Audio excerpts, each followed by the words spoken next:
Supercars have often been considered as show cars, and they are only built for the track. Now, even though this might be true, these supercars have been built to be adaptable, and with a few tweaks here and there, the ultimate off-roading ride can come alive.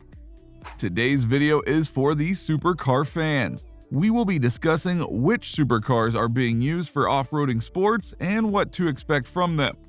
No doubts that when supercars are mentioned, we automatically think of low cars built for going fast around the track.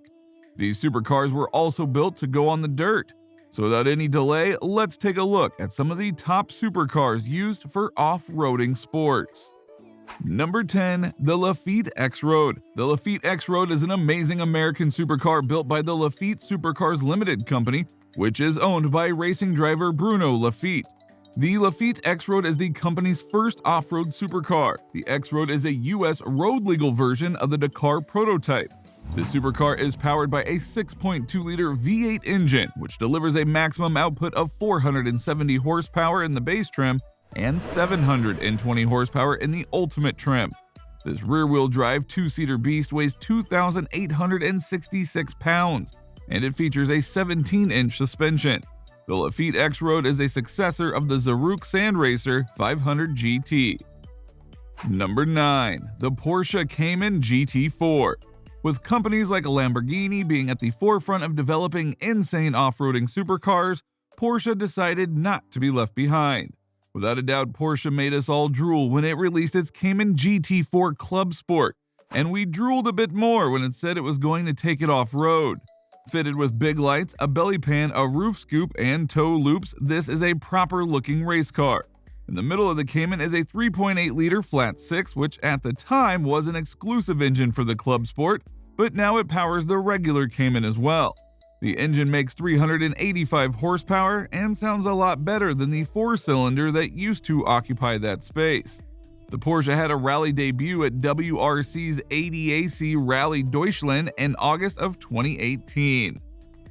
Number 8. Lamborghini Urus. Lamborghini is a brand known more for its wild road cars rather than the race-ready thoroughbreds. Lamborghini gave us the first supercar, and now they are at it again with an off-roading supercar that is proving that these bulls can take up any challenge.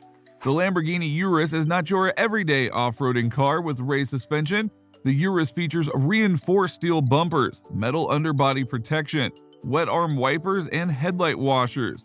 This monster is powered by a 4.0-liter twin-turbo V8 engine that is paired with an 8-speed automatic transmission, and it pushes 641 horsepower, along with 627 pound-feet of torque to the car's all-wheel drive terrain. Number 7. GFG Style Kangaroo. The GFG Style Kangaroo was built by legendary automotive designer Giorgetto Giugiaro and his son Fabrizio. The company GFG Style Company is working on a prototype electric supercar whose powertrain pushes 483 horsepower to the car's all-wheel drive terrain. The GFG Style Kangaroo features a 3-suspension setting: track, road, and off-road. The heights of these suspension settings are 5.5 inches, 7.5 inches, and 10.2 inches respectively. The GFG Style Kangaroo prototype has already proven that this car is not just a beast, but a beauty as well. Number 6. Lamborghini Huracan Storado. Now, after the debut of the Urus in 2017, Lamborghini got back to work and came out with a new prototype, the Lamborghini Huracan Storado. Well, as far as the name goes, Lamborghini stuck with what they know best: Huracan for hurricane and Storado for dirt. This beautiful supercar is a Huracan Evo with a lifted suspension and wide wheels to fit Pirelli off-road prototype tires. The Lamborghini Huracan Storado features an electric drive control system that is tuned to fit any terrain that this beast graces. The vehicle still features its fabulous naturally aspirated 5.2-liter V10, putting 640 horsepower and 442 pound-feet of torque to the dirt via all 4 wheels. Now, being a supercar to begin with, it's had to be raised by 1.85 inches and fitted with wider fender flares. Inside is a titanium roll cage, which is overkill, but hey, saves weight. Number 5. Jaguar F-Type. The Jaguar has been one of the top successful racing brands since the early days of motorsport, by winning multiple Le Mans victories as well as sports car championships around the world. Jaguar even took XK120 to a rally, and 70 years later, it built a rally vehicle to commemorate that achievement. Based around an F-Type convertible with a 2-liter 4-cylinder, there's a 296 horsepower and 295 pound-feet of torque under the hood, as well as a weight savings of up to 70 kilograms. Number 4. The Bentley Continental GT. The Bentley Continental GT seems like an unlikely vehicle for gliding over loose surfaces, but then again, Bentley has been racing its vehicles around the world's most famous tracks way back before they paved them.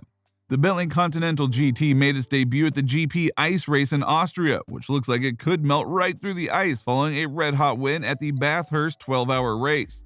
Bentley has done nothing to the engine as it makes enough power from its twin-turbocharged V12 already, with a 626 horsepower to be exact. Number 3. Ferrari F40. The mid-engine rear-wheel drive Ferrari F40 was produced from 1987 to 1992. Designed to celebrate the 40th anniversary of Ferrari, and it was then followed up by the F50. The Ferrari F40 was the last Ferrari vehicle that was personally approved by Enzo Ferrari, which was, of course, the fastest, most powerful, and most expensive vehicle for sale when it was produced. With such a unique interior, the Ferrari F40 engine needed to back up its performance specs and show its chops on the track. Regarded as the first 200-mile-per-hour production car, the F40's 2.9-liter twin-turbo V8 generated 471 horsepower and 426 pound-feet of torque. According to a video released online, the Ferrari F40 terrain wouldn't challenge a Kia Picanto, let alone a Range Rover, but it's bumpy, rocky, and dusty. Number 2. McLaren Extreme E electric off-roader. Although McLaren has broken its promise about not making an SUV since this spectacular off-roader comes from the racing division. Specifically, it's an all-electric SUV that will take part next year in the second season of the Extreme E series. As for the off-roader itself, it has some juicy specs. According to the official Extreme E website, all vehicles competing in the Zero Emissions Racing Series feature dual electric motors providing a combined output of 543 horsepower, or 400 kilowatts, and is good for a 0 to 62 miles per hour in 4.5 seconds. The electric machine boasts a 54 kilowatt battery pack and tips the scales at 1,780 kilograms. Number 1. SCG Boot. The SCG Boot is the successor of the iconic Baja Boot that was driven by Steve McQueen in the 1960s. The Baja Boot was a front-wheel drive racer that featured a V8 engine and pushed 450 horsepower. The SCG Boot is a two-door coupe off-road racer that is powered by a 6.2-liter LT1 V8 engine and pushes 460 horsepower to the car's all-wheel drive drivetrain. The Boot features a Fox coilover suspension, composite body, chromoly chassis, leather interior, and a removable hardtop roof. Very few units of the SCG Boot have been sold since the manufacturer only makes the cars on order. A brand new SCG Boot will cost a minimum of $287,500. And with that, we have come to the end of today's video. We hope you have enjoyed it, so let us know down in the comments section below which supercar you would like to see go off-road. Be sure to subscribe if you haven't already, and do leave a like on the video. Click right here to check some of our other videos and stay tuned for more.